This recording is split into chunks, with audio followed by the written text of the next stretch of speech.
dirais que l'activité minière, et lorsque l'on crée, on va dire, une mine, spécialement dans une région isolée, ça crée du développement, un développement social et économique. D'accord ? Et donc, nous avons le souci, dès le départ, d'une intégration, on va dire, dans les territoires et d'une protection de l'environnement et du climat dans nos activités, dès la conception jusqu'aux opérations et, je dirais, la réhabilitation de la mine. Je pense qu'aujourd'hui, il y a une conscience planétaire des défis auxquels notre monde et l'humanité est confrontée. On le voit à travers l'exacerbation d'un certain nombre de phénomènes, les sécheresses exacerbées dans des pays comme les nôtres, où on a un climat aride, les inondations, les phénomènes El Niño dans plusieurs régions, les problèmes de déforestation, de désertification. Et je crois que tout ce qui est impact sur la vie et sur Terre sont aujourd'hui visibles. Il y a une prise de conscience planétaire. Et c'est tant mieux qu'aujourd'hui, la communauté internationale se sente plus responsable et consciente de ces enjeux. Alors, en ce qui concerne cet aspect d'environnement, protection d'environnement, écologie, je crois que dans le secteur des mines, c'est quelque chose qui date, pas d'aujourd'hui, mais qui date de plusieurs décennies.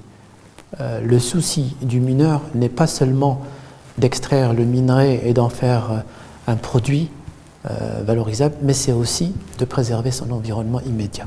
Le lien entre le réchauffement climatique, puisque c'est l'objet, et l'activité humaine, il est bien établi depuis longtemps. Ce n'est pas quelque chose qu'on découvre. Ce qu'on découvre, c'est que de toute façon, il va se poursuivre dans le futur et aura des conséquences sur les écosystèmes, sur nos activités industrielles, sur la société en général. Je crois qu'il n'y a pas de changement brutal en ce qui concerne le secteur minier, parce que par instinct, les opérateurs miniers contribuent déjà depuis un moment à réduire les gaz à effet de serre, parce qu'ils ont un souci permanent d'économie d'énergie. L'énergie étant un facteur de coût très important dans les mines, donc l'opérateur minier a tout le temps le souci de faire de l'efficacité énergétique. Il a aussi tout le temps, en termes de recherche et développement, en termes d'équipement, dans les procédés de traitement, il y a toujours l'énergie qui est présente et l'économie d'énergie qui est présente. Le groupe OCP œuvre continuellement afin de transformer les défis et les contraintes liées à ces activités en tant qu'opportunité de création de valeur partagée avec ses parties prenantes, mais également avec son écosystème.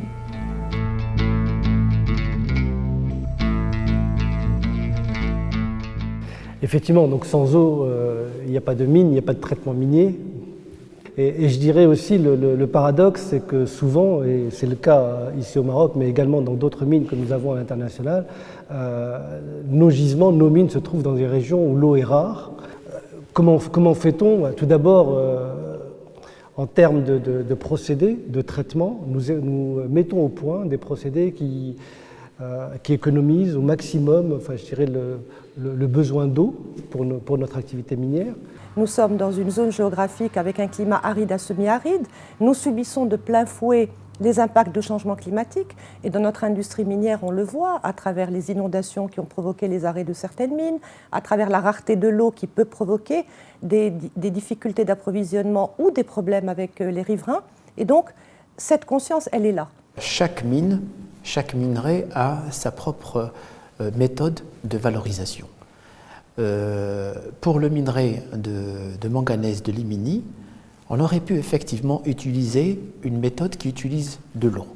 Mais les ingénieurs qui ont fait les études au départ savaient pertinemment qu'ils étaient dans une région aride et que cette source d'eau était quelque chose de précieuse, quelque chose d'indispensable aussi pour la mine, et que si jamais il y avait, pour une raison ou pour une autre, un manque d'eau, la valorisation du minerai ne se fait pas. Nous, dans le site de Tirza, nous agissons sur 3 volets en fait. Il y a le volet environnemental si vous voulez, pour lequel nous engageons des audits externes tous les 3 ans. Alors ça nous permet d'abord donc de mesurer les progrès sur la période, mais également de soulever tous les écarts par rapport aux bonnes pratiques mondiales dans le domaine et de planifier des plans d'action. Toute exploitation minière a le souci de recycler le maximum d'eau possible. Recycler le maximum d'eau possible pour diminuer la pression sur la ressource en eau nécessaire à la valorisation des minerais extraits. Donc, 3 piliers à retenir: optimisation de toute la consommation en eau tout au long de la chaîne de valeur, limitation du recours aux eaux de surface, aux eaux conventionnelles, et investissement dans les nouvelles sources d'eau, à savoir le dessalement et l'épuration. Maintenant, le secteur minier est concerné directement par ce sujet, à la fois en tant qu'acteur. Donc nous consommons de l'énergie, nous touchons à la nature, etc. Et donc nous sommes acteurs, mais aussi comme victimes. Nous sommes acteurs, donc je viens de le dire, on est en train de faire tout ce qu'on peut pour réduire essentiellement les consommations énergétiques, mais également nous sommes parfaitement concernés parce que les changements climatiques, l'une des premières conséquences, c'est la raréfaction de l'eau.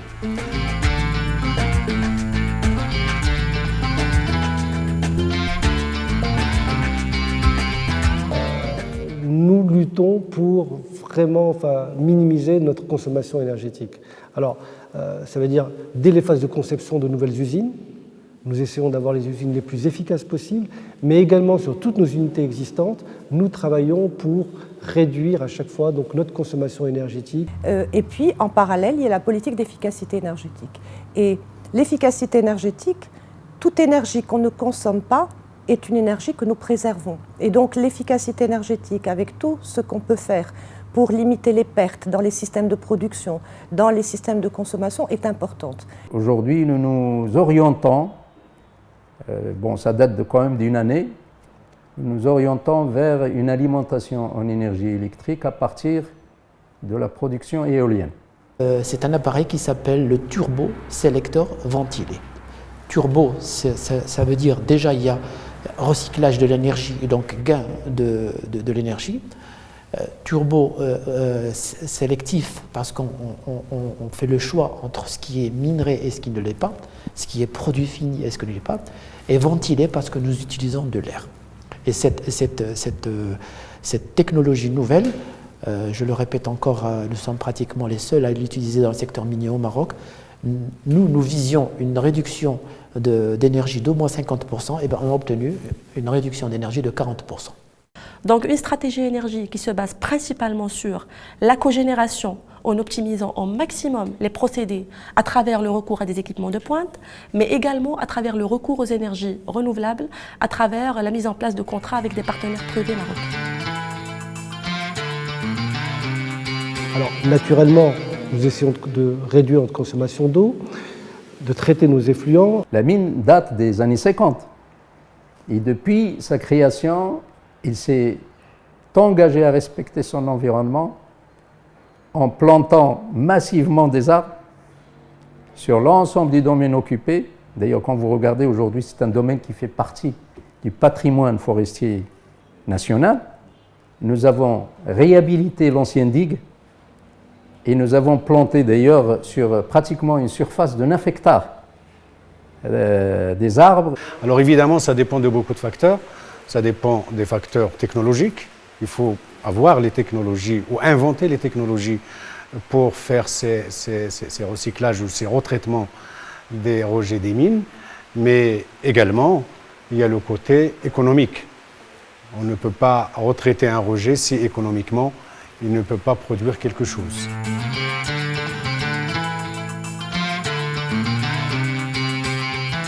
L'année dernière, à titre d'exemple, c'est plus de 110 000 tonnes d'équivalent CO2 que nous avons évité dans notre activité. Alors, en fait, ce projet part d'une idée simple. C'est une idée simple, c'est que nous avons autour de nous beaucoup d'objets électroniques et beaucoup d'équipements électriques, c'est que finalement, qui génère aussi avec le renouvellement de ces équipements, à commencer par votre téléphone ou votre ordinateur, qu'on renouvelle, on va dire, à un rythme tous les 2 ou 3 ans. Ces rejets contiennent encore beaucoup de valeurs, puisqu'ils contiennent des métaux précieux, comme de l'or, de l'argent, du palladium par exemple, ou des métaux comme du cuivre. Ce type d'investissement, c'est plutôt des investissements rentables. Si vous remarquez, quand vous allez à l'usine, il n'y a personne qui circule pratiquement. Et on a fait une usine qui tourne comme une montre et qui produit d'ailleurs le produit qu'on fait aujourd'hui est le meilleur dans le monde. En effet, les émissions de gaz à effet de serre sont calculées chaque année à travers un outil qui nous permet de 1, évaluer l'empreinte de gaz à effet de serre tout au long d'une année, de 2, suivre l'évolution de cette empreinte de gaz à effet de serre au fur et à mesure de la mise en place du programme de développement industriel, et de 3, identifier les sources les plus génératrices de gaz à effet de serre au niveau de notre activité, afin de nous permettre d'identifier là où on pourrait mettre en place des actions d'atténuation les plus représentatives et les plus à même de diminuer considérablement les émissions de gaz à effet de serre. L'ancienne usine fonctionnait avec de l'air soufflé, et donc de temps en temps on avait des poussières qui sortaient de l'usine. Aujourd'hui, c'est un système qui est tout à fait différent et qui se base sur l'aspiration. Donc tout le produit dans l'usine est aspiré, il passe par un filtre, il est bloqué par le filtre, et l'air qui est rejeté dans l'atmosphère est un air qui ne contient pas 1 milligramme de manganèse.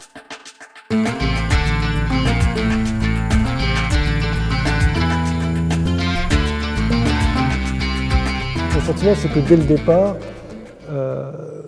quand vous arrivez dans un pays, notamment des pays africains où malheureusement il y a assez peu de richesses, dans certains pays assez peu de richesses, c'est vraiment la mine, le gisement que vous allez développer est une vraie richesse de la population locale, ou voire même du pays dans lequel vous allez être. Donc c'est vraiment une responsabilité que vous avez. Vous savez, c'est une responsabilité que vous avez pour les aider à développer, à extraire, enfin à tirer profit de cette richesse-là. Je le disais aussi tout à l'heure, grâce à la mine, on apporte dans des régions enclavées toutes les conditions d'une vie décente, par le désenclavement, par les routes ou les pistes, le centre de santé, l'école, et puis de plus en plus aujourd'hui, il y a une prise en compte de l'importance de dialoguer avec les communautés. Ça n'était pas systématiquement le cas avant, il faut le reconnaître. Mais aujourd'hui, je le disais aussi tout à l'heure, la problématique de l'étude d'impact social va se poser de plus en plus. Innover fait partie de nos métiers. De toute façon, vous ne pouvez pas continuer à faire la mine de nos grands-parents ou d'il y a 50 ans, ce n'est pas possible. Donc d'où d'ailleurs, nous, si on lance ce grand puits, c'est aussi une innovation. Parce qu'on aurait pu dire on reste dans l'exploitation avec le rythme actuel, avec les méthodes et l'infrastructure actuelle. Mais par contre, pour innover, c'est quand même un projet qui va nous coûter 200 millions de dirhams. Parce que tout cela, ça demande de l'argent. Et les PME, ils souffrent déjà d'un problème de financement pour leur exploitation. Que dire donc de faire des investissements dans la recherche et développement. Mais nous espérons et nous sommes convaincus qu'au niveau de notre fédération, et l'un de ses principes de base justement, c'est la solidarité entre les opérateurs miniers. Et donc, quelque part, il y a certainement un effet d'entraînement des petits par les grands. Pour le cas de l'OCP, comme pour le cas de n'importe quelle industrie, les performances environnementales et les performances industrielles vont de pair. Plus vous investissez dans l'environnement et plus vous avez de meilleurs rendements du point de vue industriel. Pour nous, les changements climatiques sont très importants. Donc pour nous, la santé est très importante, et la santé, elle est tributaire du climat. Sans le personnel, sans les mineurs, sans les ressources humaines, on ne peut absolument rien faire. Mais nous sommes fiers aussi au niveau de la fédération d'avoir une PME qui adhère, qui agit et qui n'attend pas, qui est en train de faire des choses intéressantes en termes de responsabilité sociale d'entreprise, en termes d'environnement et en termes d'adhésion au sujet dont nous parlons aujourd'hui.